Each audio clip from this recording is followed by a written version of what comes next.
Well, hello and good afternoon. Welcome to today's session, which is Sync or Sync, why it is that safety needs to align with ops to make for sure that you can avoid some of those costly mistakes.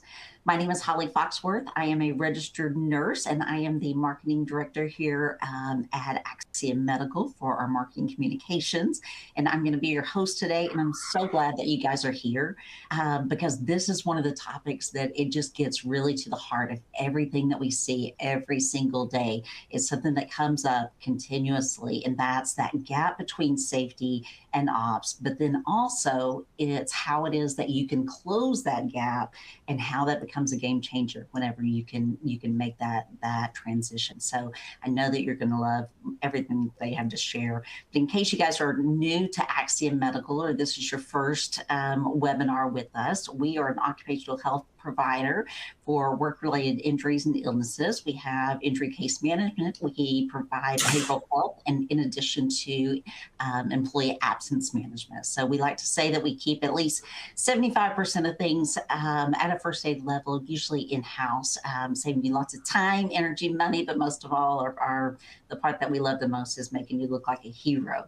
So speaking of heroes, we do have a fantastic panel for you today. We have brought on our account managers. This is the first time that we've ever done this, but we thought who better to give you guys an idea of how it is that you can really make these changes in your organization than to get them and get the suggestions, all their helpful hints, all the behind the scenes tips and tricks directly from account managers who have done this day in and day out, and they've made some significant changes.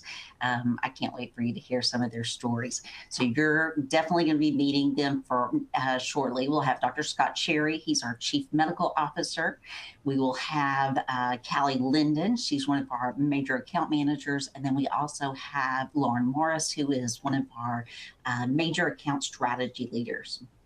So we're tickled to have them. You'll meet them momentarily, but just to kind of give you an idea of what's going on here. The first thing I want you to do is look there in the top right-hand side of your screen, and you should see a red or maroon looking box there.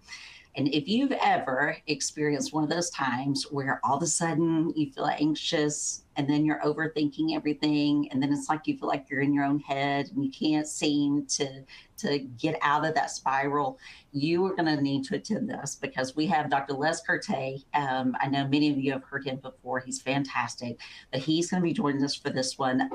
And it is anxiety tunnel vision, clearing the fog in high stress environments. So definitely the way that you can get signed up for that is just press that RSVP button. There's nothing additional that you have to fill out. It automatically will send you a calendar invite. And then we look forward to seeing you next month. I think that one is actually going to be on the 25th at 1 p.m. So looking forward to that. Now, in terms of activities and things going on, we saw a lot of you. We just got back from ASSP, so we saw a lot of you there at the booth. We got to interact with you guys, and it was fantastic. But if you missed that chance, we are heading this next month to NSC, so that's National Safety Council, and that one is going to be in Denver, Colorado. We actually have brand new free passes. We haven't even sent them out to anyone yet. So if you would like a free pass to NSC, to the expo there, please drop your name in the chat and we'll make for sure that you're one of the first to get that. In addition to that, we're also going to be hosting a dinner that's going to be Monday night while we're there. It's at one of the local breweries and it'll be a blast. So if you would like to participate in either one of those, definitely drop your name there and we will make for sure that we get in touch with you directly to get you that pass and get you signed up.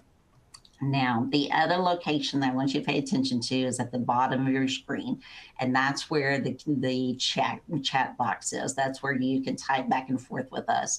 And so that is really where the magic happens. That's the first place where I go whenever we wrap these webinars up. And I love to send gifts because you guys do such a great job. I love the stories that you share, all the questions that you ask.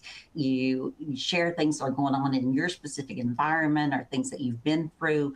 Those are absolutely fantastic. We love sharing them with everybody else that's on here.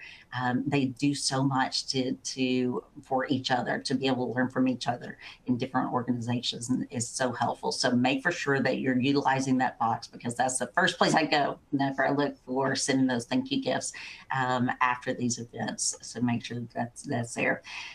We do have a copy of the slides that are located there at the bottom of your screen, along with some additional resources. So if you want to download those and share those, you're welcome to do so. And then, of course, we will have a replay of this that will come out in about 24 hours. All right, so I think I've talked enough, talked your ears off. Let's go ahead and meet this fantastic panel that we've been talking about. Let's start with Scott, and then we'll go to Lhoren, followed by Callie. Dr. Cherry? Yes, thanks, Holly. My name is Scott Cherry. I'm Axiom Medical's Chief Medical Officer. I've been with Axiom for about 8 years now, and my professional background is I'm board certified in preventive medicine, public health, and occupational environmental medicine. And I've been supporting the military, government, and corporate operations for the past 20 years. And it's a pleasure to be with you today. Fantastic. We appreciate you joining. All right. How about you, Ms. Lhoren? Hi, everyone. My name is Lhoren Morris. I am the Major Account Strategy Leader here at Axiom Medical. I've been at Axiom for almost 3 years. However, I have been in the occupational medicine industry for about 13 years, working with clients like yourselves collaboratively and helping to align on strategic objectives when it comes to health and safety. So glad to be here today. Awesome. We appreciate you joining as well. Lhoren, how about you, Callie? I'll round us out. My name's Callie Linden. I am a major account manager here at Axiom Medical. I've been in the occupational health and safety space for 11 years, worked with a lot of different clients in a variety of industries. So really excited about this topic today. Fantastic. Well, we appreciate all of you joining. I can't wait for the stories. I know everybody else will too. Just to give you an idea of what it is specifically that we're going to be covering, we're going to go over how it is that misalignment, that it impacts your people and also your financial statements at the end of that quarter. We're going to talk about how it is that you can build some of that trust. And we're going to talk about the communication, then also the accountability that comes along with making some of these changes. And then finally, we want to give you what it is that some of our top performing companies are doing differently, and be able to tell you how it is that you can apply those same practices in your own organization so that you can become a best practice organization and experience the same results as what they have. So before we get started, the first thing I would like to ask, though, is to kind of get a pulse check. And remember when we talked about that Q&A chat box? So this is where I want you to use it. This is your first opportunity to utilize that. But I wanted to ask kind of where it is that you particularly stand. So do you feel like that your safety and your ops team are fully aligned? Do you feel like maybe they're partially aligned, or do you not feel like that they are aligned at all? Let us know there in the chat, and then we'll kind of share what it is that the popular opinion is. Lhoren and Callie, I'm sure that you guys see that quite frequently. We love to see whenever you guys go from partial to complete. That's the full part. That's the best. Looks like we've got a lot of partials. We've got one full, got another full, mostly partials. Okay. Well, that gives us a good idea of where we're at and where we need to go. So that's fantastic. Still coming in partials. Well, guys, you're in the right place then. So you've already got the bones. We just need to give you the additional components then to be able to build on to create those fantastic organizations. So let's kick it off with Dr. Scott Cherry. And Dr. Cherry, talk us through, you had a story about one of our heat stress incidents, right? Yeah, certainly. So, heat stress is one of the more common work-related incidents that's occurring out there. And especially in summertime, so I'll kind of keep this a little bit of vague in the sense of it's not going to be exactly a specific case, but just commonalities we see in heat stress injuries. So say in summer, perhaps on an August afternoon at a construction site, temperatures easily can reach over 100 degrees. And then a lot of times the wind slows down or a lot of humidity. And so just the air itself feels very suffocating. And so, for instance, if a worker feels lightheaded or nauseous around that time, those are really clear signs of heat stress. So many employers will actually have the right resources. They'll have cooling stations, water, electrolyte drinks. However, in this one example that I'm recalling, a worker will report his symptoms to his superintendent, but instead of kind of following the process, this was more of a personality-driven decision. They kind of bypassed the safety protocols, engaging the safety manager, ignoring the protocols, and just sent the employee to an urgent care. A lot of times, urgent care, they're dealing with emergencies or urgencies that they have to rapidly assess for life-threatening, injuries or illnesses. And so this specific employee underwent a bunch of tests just to make sure he didn't have any life-threatening issues. Usually, you'll run across usually a cardiac or heart attack workup in these types of situations, and was placed on restrictive duty. And this was really a costly, from a medical perspective or from a cost perspective, a financial perspective, costly there, but also a costly OSHA recordable for the client. And, we see this fairly frequently. And so again, if the protocol had been followed and, for instance, a nurse case manager was called, there's a very high likelihood that this case could have been managed on site, kept at first aid, and really quite preventable in the sense of unnecessary medical care, cost, OSHA recordability, things like that. And, so this is kind of an example of when it's kind of an unforced error where there's the right resources in place, maybe even the right protocols, but they're not followed. And so, things can fall apart when there's not good alignment with operations and safety. And I think one of the biggest things is potentially a communications breakdown. Yeah, definitely.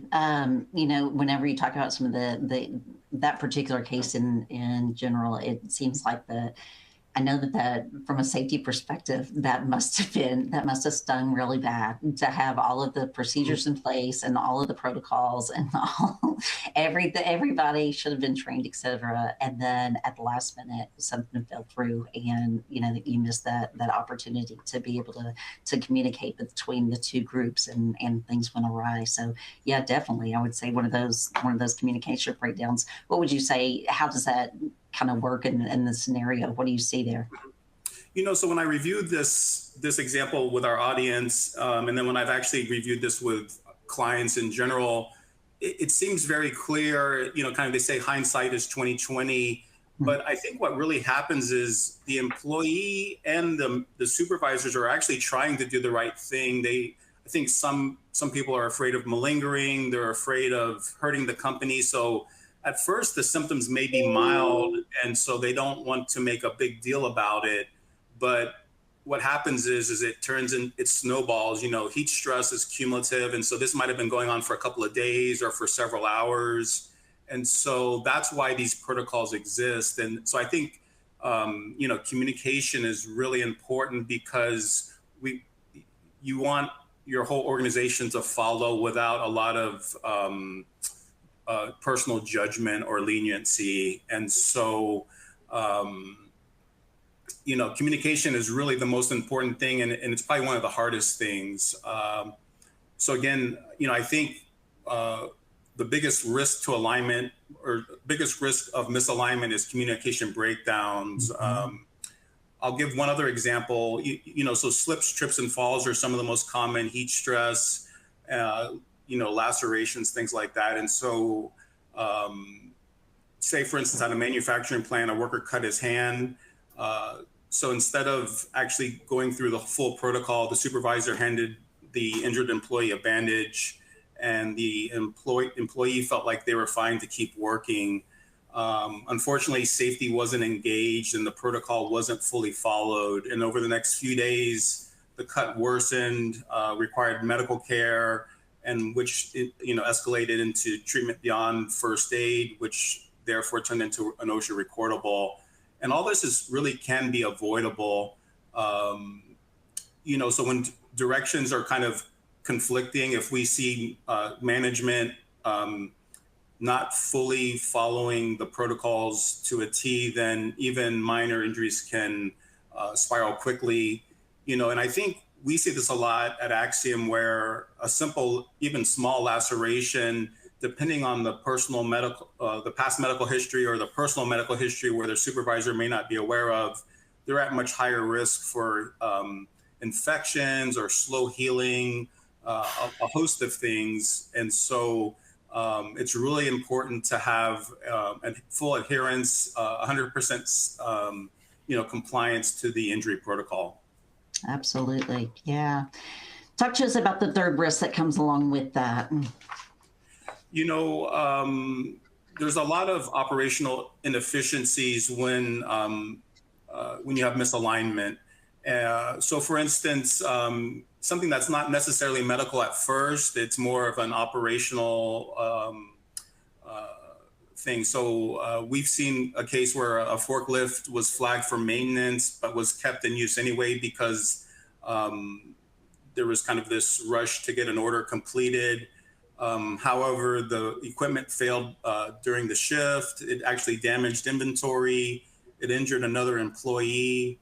And so what happens is, mistakes like this end up costing much more downtime than would have with just having taken care of the maintenance to the forklift. And so a lot of times, I think, again, employers and management are trying to do the right thing in the heat of the moment, but that's why, policies and protocols exist, is there's wisdom outside of the heat of the moment that can help us protect us from ourselves, so to speak. And so it's really, if we don't take the time to learn from these opportunities, then the same mistakes can happen again and again.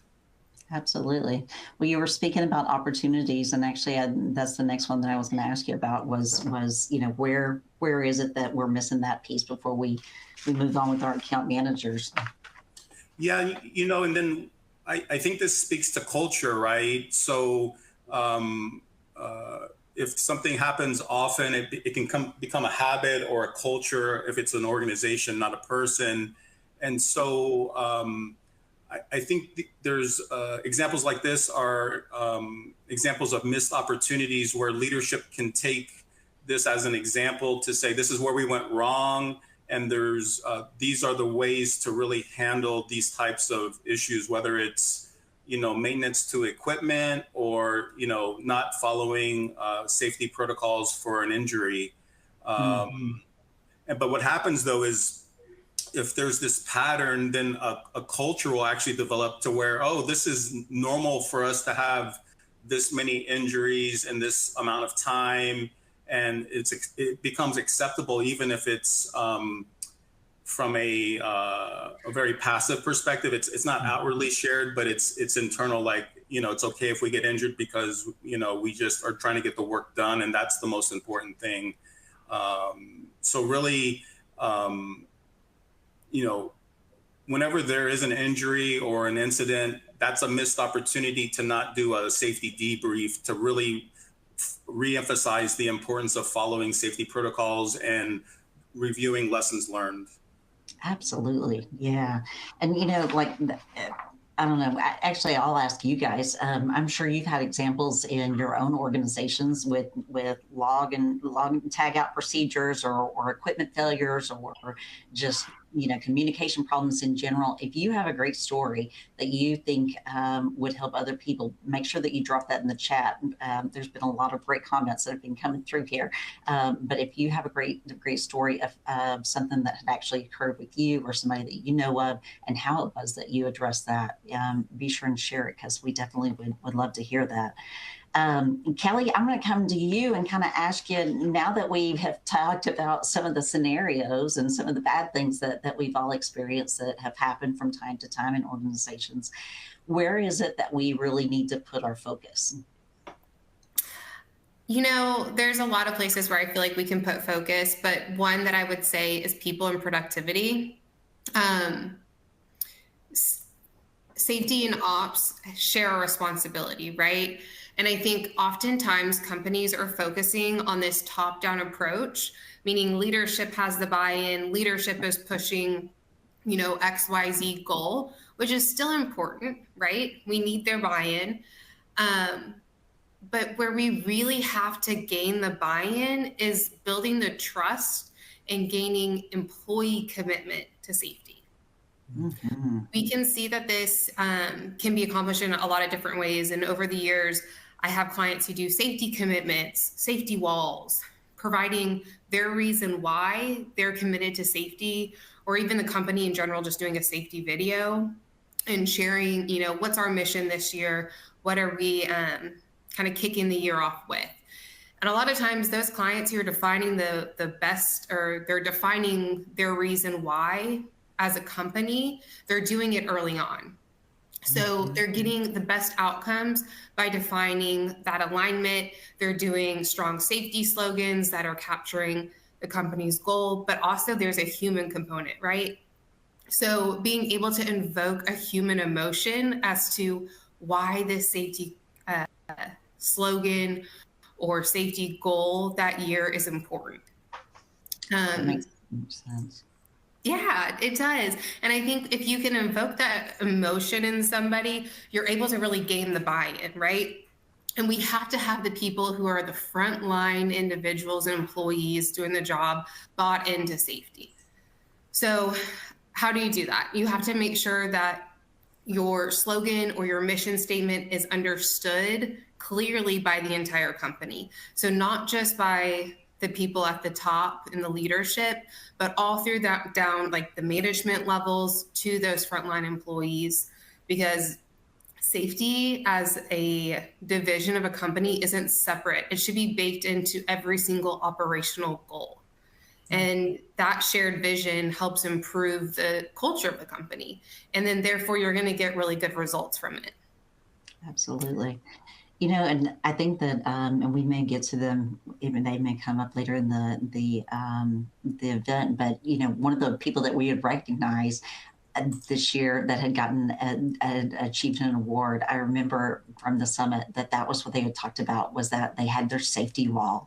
And it was one of the most emotional things. Like, you wouldn't think that it would have that much of a draw, but putting pictures up on the wall of your family and saying, this is why I'm going to be safe today. And this is what I have to do to be able to come home to them, or this is who I'm doing that for. But I just love the way that they did that. It seems like it just permeated their entire culture, and it just went from one end to the other. And I thought it was fantastic to be able to get their especially the frontline staff involved in everything that was going on. What are some other ways then, Callie, that you can think of? Well, trust, transparency, and accountability are some big ones here. When organizations define their metrics and they make them meaningful to both safety as well as operations, it really does foster the transparency, the accountability, and the trust that we're looking for. So I know at Axiom, we're including these types of metrics in our quarterly business review reports, or QBRs. And the goal here is to help our clients see that alignment, and then they can take that information and make really informed decisions on what needs to happen next. What do we need to tweak our goals? Do we need to set new goals? But just really being able to provide a little bit more visibility into their metrics. And That's then awesome. oftentimes when we're looking at those performance reviews, it is a time to meet with leadership. But in reality, incorporating those frontline managers to speak on their own metrics, it helps bring light to maybe some areas of opportunity. Maybe the leadership doesn't know what's going on with the front line, and it helps to uncover some of those challenges so that leadership can step in and say, hey, here's an area of opportunity for us, and here's how we can get ahead of it and partner together. And that also then, is incorporating safety and operations at the same time and making sure that they're aligned. For sure. We've had some great comments that came in. Susanna had mentioned that that some clients are wanting to cut costs for shortcuts in safety. I'm sure that you guys, you and Lhoren, are seeing that to some degree as well, that you've seen that at least in the past. And then one of the other comments that really stood out to me was Joseph, whenever he was talking about how they've embedded safety leaders into their culture, but he said he had just kind of given us some more detail on here, and he had said more detail on our embedded safety leaders. Some of these individuals have more than 30 years of experience in operations of the company, and so they have a deep knowledge of, and they meet on a regular basis with the leadership and EHS, and so EHS knows what that job is. The job requirements are, they're able to communicate that, and they work together to develop JSAs and some training messaging, things like that. I would assume that's exactly what you guys would love to see in every organization that you walk into, right? Absolutely. That's fantastic. Yes, yes. Well, Lhoren, I am going to come to you here for a second. Talk to us then about how it is. What do you do? Once you can see some of these things, what do you do then? And we're going to get into it. And, I saw most everyone said partially, but I did see one person that said they don't really have a bridge between safety and ops. So I really want to focus on some tips and some actual things that you can do or try to apply within your organizations to help bridge that gap. And the first one, pillar number 3, joint planning. So when you include both teams, safety and operations, in your workflows, drills, and reviews, it's going to be really impactful. And this is a bold, bold statement that I'm about to throw out there, but I have worked with very many clients, and I'm going to confidently stand on this and state that safety is only going to be as strong as your frontline supervisor or manager. So when I think operations, there's a lot of different people involved, but my mind just beelines for that frontline supervisor or manager. And to elaborate on Callie's previous point, you have to have the buy-in from the top, obviously.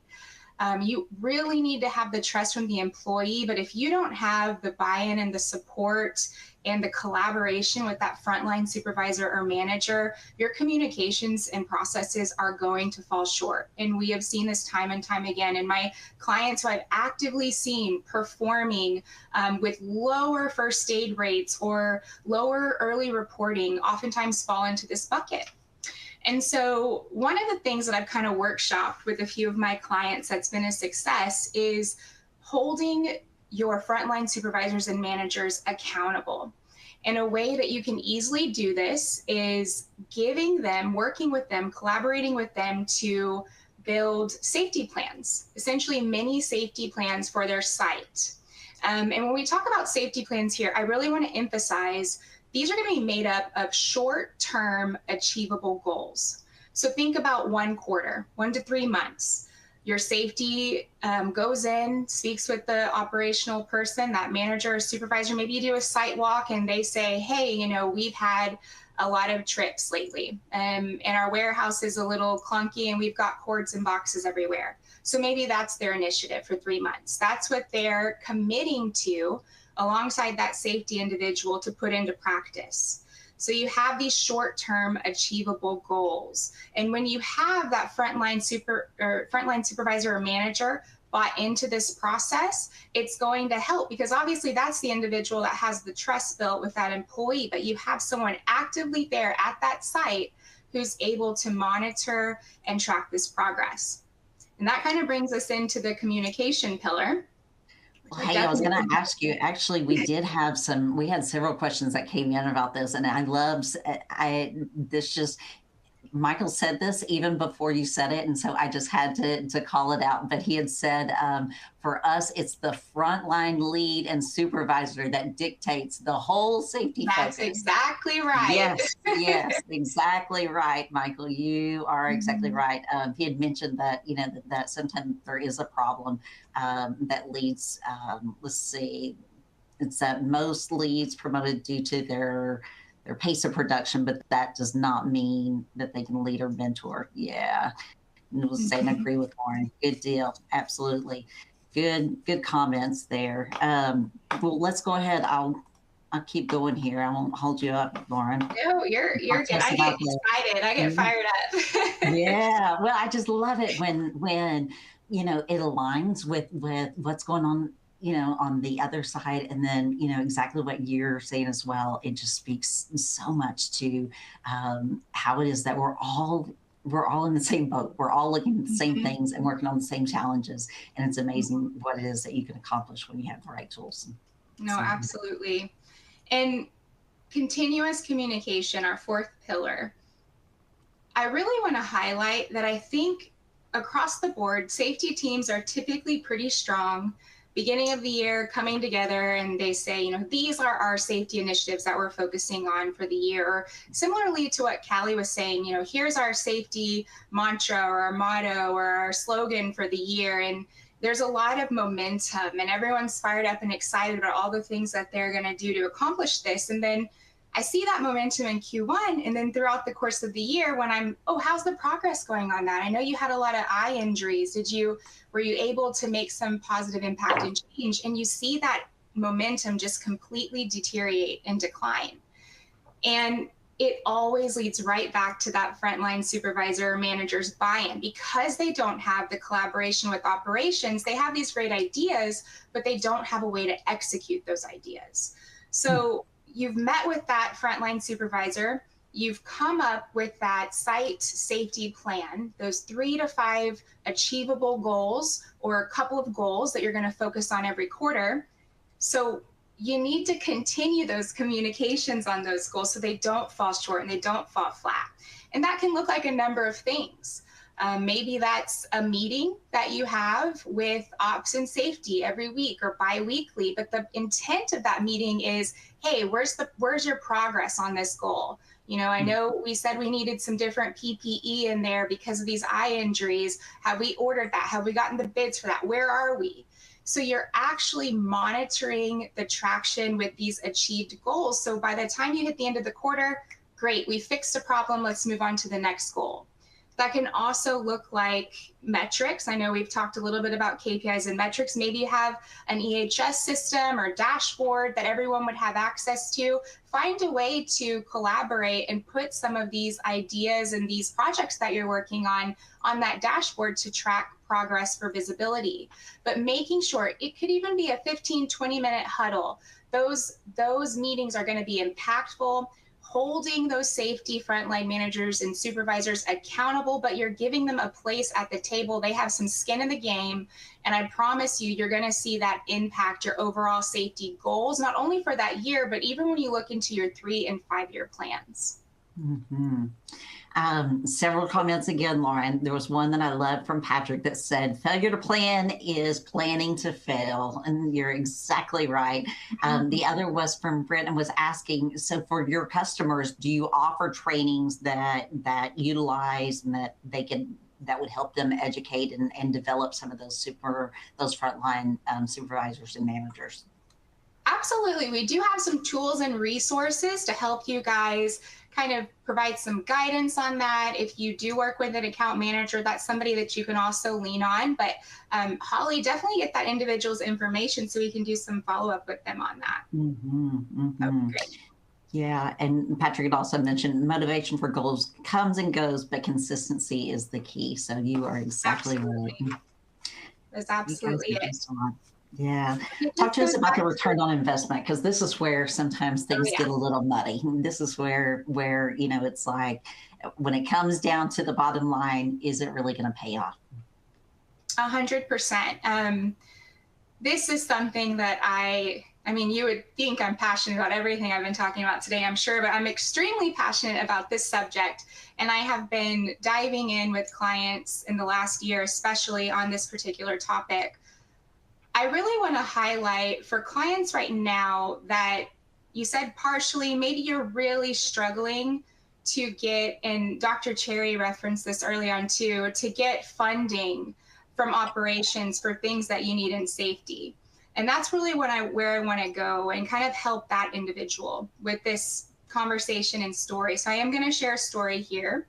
I was invited to speak at an HSE conference in Q1, and it was very roundtable, collaborative session. We actually talked about site safety plans.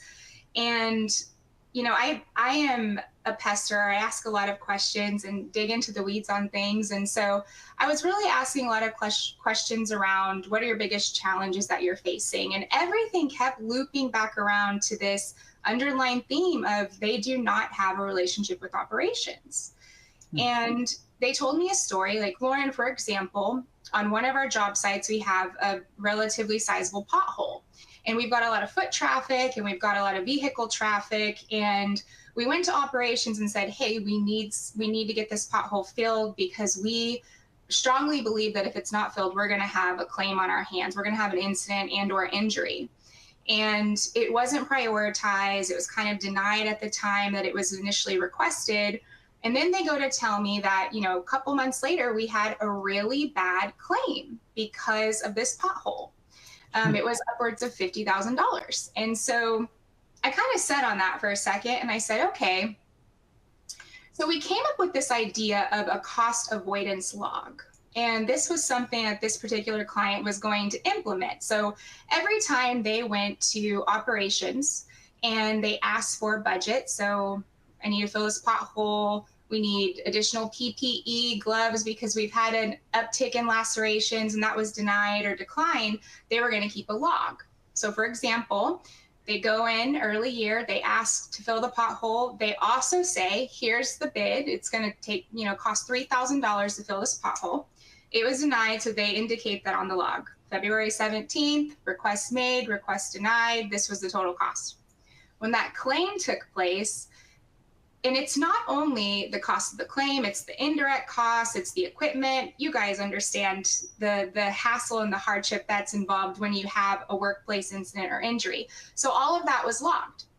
And then they were able to go back and say, hey, listen, in February, I requested $3,000 to fill this pothole. Because we didn't get that pothole filled, we're now looking at upwards of 50 grand in spend because, you know, that simple request wasn't done. And throughout the year, every little thing, they began to log that so that they can bring that to operations and support their business case of this is the why we need this funding to create change and to ensure that we're being proactive versus reactive in our approach. And obviously it's operations, money talks. Operations, they have the unique position of making sure that they're spending money on the correct things and that they're seeing that revenue come in.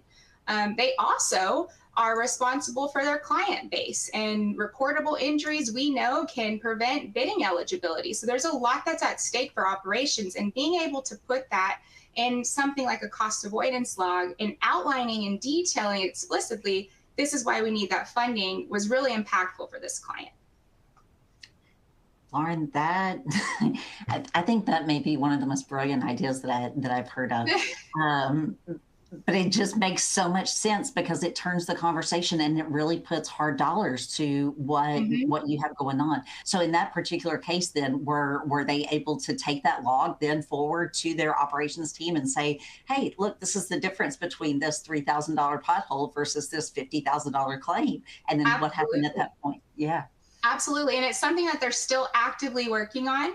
That was Q1 of this year, but we've already seen some really positive trends and shift in that kind of bridge between safety and operations. And my next kind of story that I want to share is with the same clients. You'll kind of see how some of that communication has improved as well when we get into culture and communication. And this is a massive one, and it's collaboration. If you know me, if you work with me, if you're my client on the call, you hear me say this all the time. Collaborate on safety initiatives. We are stronger together. Multiple brains is better than one. And one thing that's very apparent in almost every company and safety structure is that safety runs lean. Very, very lean. Typically, safety teams, from my experience, run between 1 to 3, maybe 12 to 15 people. And that's your health, safety, and environmental team right there. And you're covering all of the US and Canada. You're covering 50 plus job sites. That's impossible.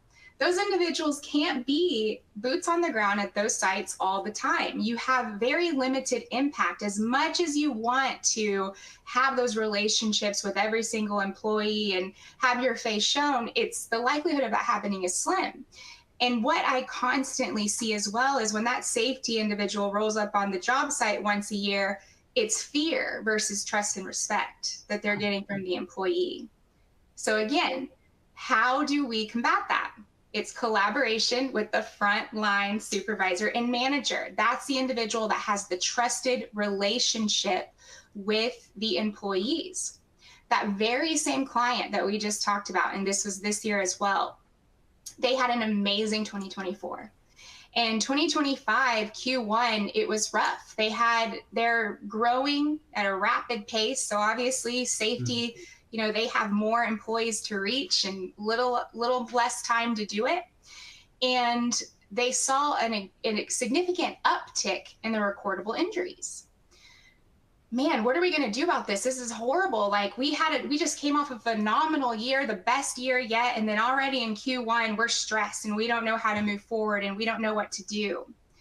And again, safety runs lean. So they decided to rely on operations. They got with operations and they explained to ops, hey, this is important to you. I mentioned it earlier, bidding eligibility. We don't want to lose customers. This recordable number, the number of recordable injuries that we have is impacting your ability to bring in business and to excel in operations as well. So in order for this to work, we need you guys to assist us with this messaging because you have the boots on the ground relationships. And that's when those operations folks became safety champions. They were on the job site every day. They were looking around. Hey, I noticed that you have your glasses up. Go ahead and put those down. Remember our PPE protocols. They were heavily invested. Toolbox talks, morning meetings. Not only was there a safety bulletin on the wall, but they're actively talking about it. They're actively speaking about it to employees, making sure it's top of their mind. And then we come off of Q2, phenomenal quarter two. The difference between one quarter and those incidents really boiled down to the impact that there was because safety and operations were teaming up, working together effectively and making a difference for their company overall. Wow. And I would assume that would make a big impact on the employees. I mean, if you go from Absolutely. That big shift, what kind of reaction did you see in those employees? Well, again, those employees have those relationships with the supervisor and the manager. So if a safety guy comes in, who's only there once a year, walks in his big truck and his cowboy boots, we all know that's mostly how they come in.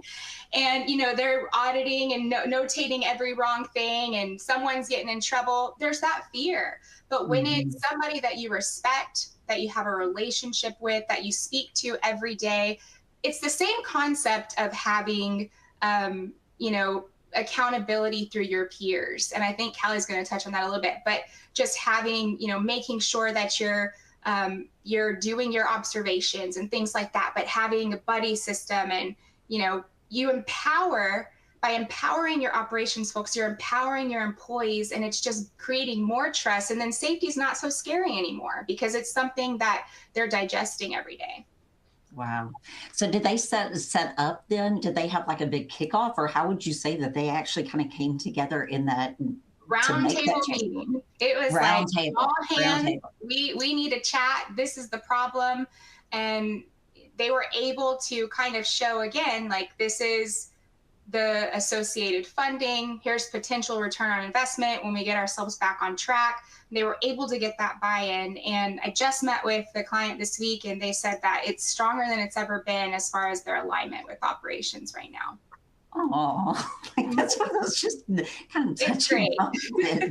Good for you, and good for that client and whoever that may have been. That's fantastic. I'm very proud of this client. Yeah, definitely. That is fantastic. That's something really to be proud of. Well, Callie, I'll come back to you because I think that you have a fantastic, this one, whenever I heard you tell the story the first time, it impacted me so much. And it was like a light bulb came on. It was like, that makes so much sense. Why haven't we all been thinking about this the entire time? But I'll go ahead. Perfect. Well, thanks, Holly. I'm going to share a story, but there's a lot of people who are partially or fully aligned. And at the end of the day, there's a theme today, and it's about gaining the buy-in. And you have to know who you're talking to, and you have to tailor your message to that either group of people or those individuals to really make sure your message is exactly what they're receiving, right? So you have to make sure that you're tailoring it appropriately to the group that you're talking to. This is a really great story that one of my clients went through, and I'm going to kind of chat through at a high level today. But a lot of times clients are incentivizing the wrong things. And maybe it's your company when I say this, but we're incentivizing companies or employees with the goal of zero, meaning if you have a recordable that could negatively impact your bonus structure. So what does that do? It tells people don't report, right? So we're incentivizing the wrong things here. My client walked into a company where they were doing just that, incentivizing the goal of zero. They didn't want to see any recordables. They realized they had way more recordables than they did safety observations and near miss reports reported to the safety team. A lot of times companies are giving incentives for, cash giveaways, rewards that you can use at their company internal store and things like that, gift cards. And it's all going back to, did you submit your safety observations that week? That can be a great way to understand what's really going on out in the field. So kind of going back to my story, my client was new to his company, walked in, and he learned that this company is really hurting people. And people weren't saying anything unless it got really bad. So knowing that they had more recordables reported to the company, to the safety team, than they did first aids, that was a huge red flag for this contact. Not surprising, because their incentive and bonus structure was tied to the number of recordables the company had. So what does my contact do other than start taking a lot of notes and bringing his ideas and thoughts to their executive leadership team? He had to do so in a way that was going to grab their attention and get their buy-in immediately. So he really tailored his approach to what would leadership want to see. He showed them their safety numbers, told them they're losing customers and can't get business because of the fact that their safety numbers were so bad, and shared case studies and real life examples from the past experience this individual had. So overall, when leadership took into consideration everything that was being presented and on the table, they knew they couldn't keep doing the same thing and expecting different results. It was impacting the business. So they knew alignment was needed. Safety and operations needed to get in the same room and be on the same page going forward. They also knew that their support, I know I talked in the very beginning about, having that support at the top is really important, but making sure you get the buy-in from your frontline employees is imperative to driving the results you want to see. So the executive team said, you've got our full support. He had laid out a plan. Some of what the plan included was switching the incentives and the bonus structure from the number of recordables to the number of safety observations and near miss reporting. That allowed the safety team to review the observations and take action where they needed to. That alone showed employees that the safety team does care. Oftentimes, I feel like people think the safety team is here to enforce the rules, or they're tool pushers, but really we want to make sure people come to do their job and they leave in the same condition that they showed up to work that day. Wow. It was showing the individuals that safety wants to do the right thing. They don't want to hurt you. They want you to be happy and healthy, right? So it really kept the safety team accountable for the review of those safety observations and to take action. And then they also focused on providing training and education to employees to make sure everybody had the same baseline knowledge of what's safe, what's not, and then giving advanced training to managers and supervisors as well, so they could also be on the lookout. Mm-hmm. Now, this last point might ruffle some feathers here, but this, and part of the plan was getting rid of individuals who didn't support the new safety culture. Sometimes you've got to cut your losses with people who are stuck in the old way of doing things, and you've got to get people who support a healthy safety culture and a strong safety culture where safety and operations work hand in hand. Mm-hmm. Obviously, they're still partnering with Axiom, so we were brought on during the peak of this company hurting employees. And I'm really pleased to say that through the combined efforts and complete culture shift of this company, they saw a 41% reduction in their TRIR in 2 years, which is huge. Wow. It was amazing. So, I mean, it's not to say that, attaching bonuses to metrics is a bad thing, but it's just important to focus on the positive versus the negative. It would seem like that would change the entire conversation to preventative at that point. Is that absolutely do that within the organization? Yeah. They're still continuing to work on it, but they started off rough, and they are well on their way to a really strong safety culture. And all their employees, they're one who do a safety video and a safety wall. So when the workers, frontline employees walk into work each day, they're seeing their reason why posted in front of them. And when they leave for the day, they're also seeing that reason why. It's just awesome. It just makes sense then. It gives them the why. They get it at that point. Absolutely. Yes. Alan had mentioned proactive versus reactive. Yes, you are exactly right. Michael was saying our challenges with this is the budget often does not reflect the ability to address all of the near misses or observations that come up from the incentives. That's a really good point. That's an excellent point. How are they addressing that, Callie? Are they kind of taking it on a case-by-case basis, or what? How is that being managed? Well, I think Lhoren hit on it really well, which is safety operates really leanly. So when those safety observations are coming in, I do have clients who are, once again, operating really lean. So they take those in, they're reviewing them as a team, they're reviewing them with operations, and they're saying, okay, which ones can we make a positive impact on? If budget is a constraint, which ones need our focus? And then to what Lhoren's client did earlier, start documenting where things, requests were denied. How can we really make a positive impact here? And you're going to get the buy-in you need from your leadership eventually. If you don't have it now, they're going to give you the budget when you start showing the ROI of what you're doing. So I would prioritize those, but I would also start taking notes on the ones you can't address today. Absolutely. Lhoren, I think you had some ideas as well on another way that you could kind of align some of these reward structures. Do you want to share what that was? Yeah, absolutely. Incentivizing employees is not a bad thing, and I've seen it work very successfully in a lot of ways.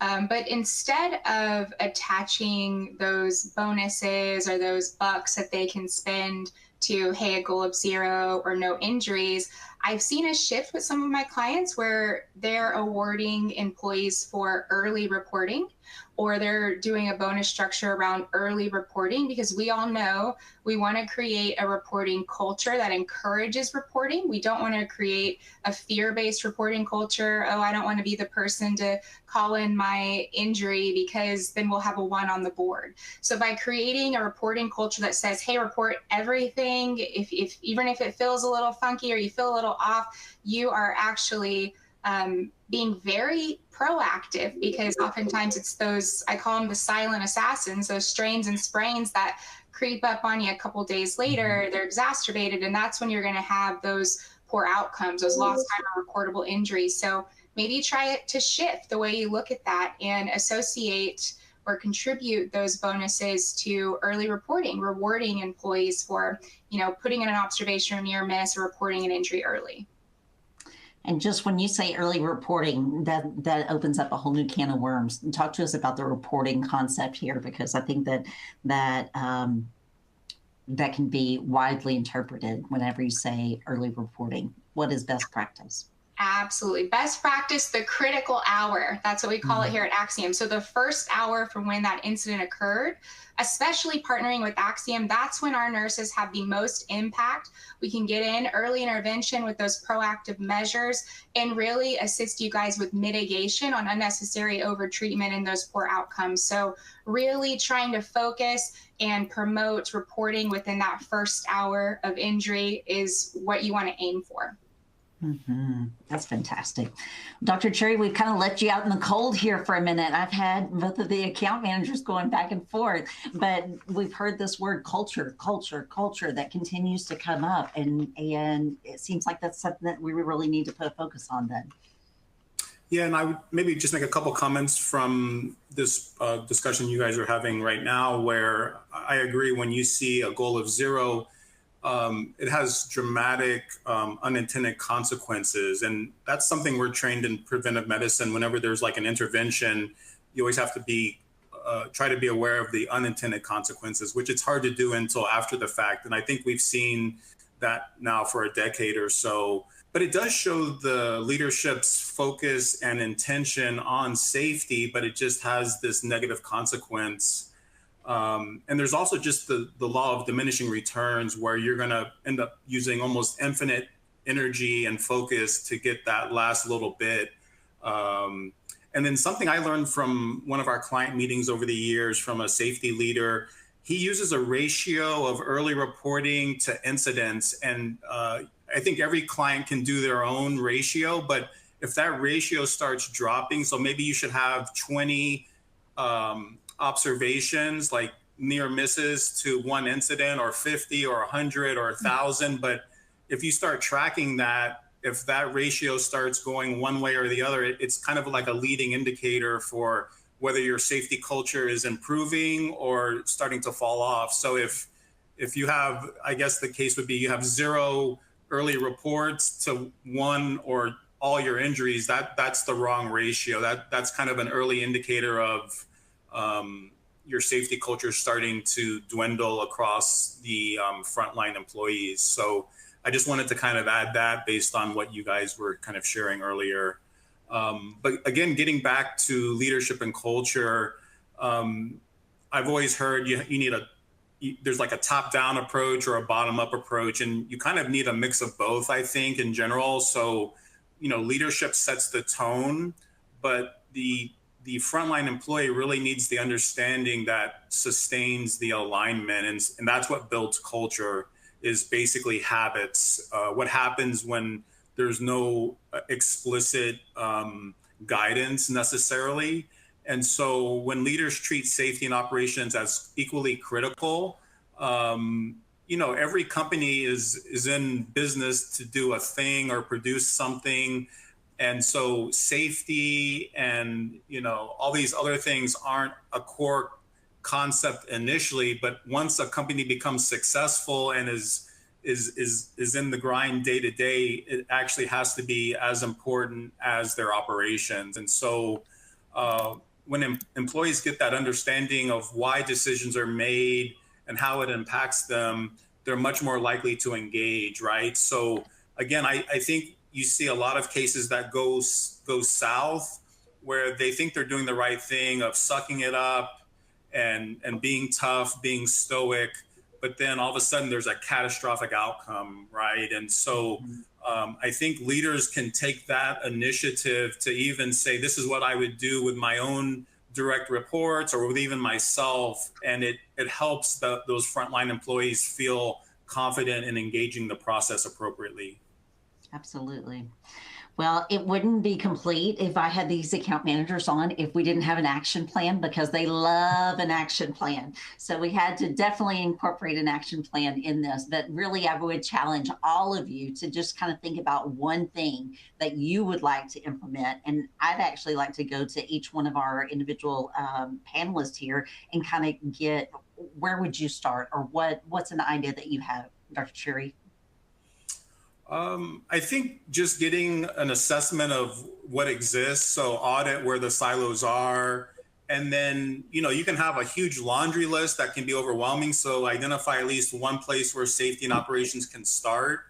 And then it's about quick wins and kind of focusing your limited energy and resources. So even just coming up with a quick win or identifying the number one, room for thing that can be improved, I think, is where you can start. Absolutely. Lhoren, I'll come to you next. What's your tip, or what's your challenge? I challenge everyone on the call today to come up with one initiative that you as safety and ops can work on together this quarter. And remember, it's small, achievable goals. It doesn't have to be something big. At that site level, identify one hazard and together, determine a plan or an action plan to see that come to pass in this quarter. So like I said earlier, it could be a tripping hazard. It could be, hey, we need to make sure that we're cleaning out our first aid boxes and making sure everything's up to date. We need to make sure that we don't have overhang on our racks in the warehouse where it could be a possible head injury because they don't see it and they walk into it. So let's just make sure that we're putting those on the racks correctly. Whatever it is, something very small, an achievable goal that you guys can work on together this next quarter. Absolutely. I know we're right here at time. So Callie, what's one quick idea, one quick challenge that you have? I'll keep it short and sweet, but I'll just say start the conversation with your counterpart. So if you're in safety, make sure you're talking with your counterpart in ops, and that when you guys are looking at your goals for the year, that you're sharing some of them and you're looking at how can we achieve the ROI together. And maybe your goals are going to intertwine a little bit, which is going to be awesome. I love it. Well, thank all three of you for joining us. We thank all of you for your attendance. You guys have been fantastic. I appreciated all of your comments. Don't forget to hit that RSVP button. Make sure that you get signed up for next month's event. Again, if you want passes to NSC, come join us for the dinner, anything like that, drop your name. We'll make for sure that we get you taken care of. But we look forward to seeing you again this next month. Bye-bye.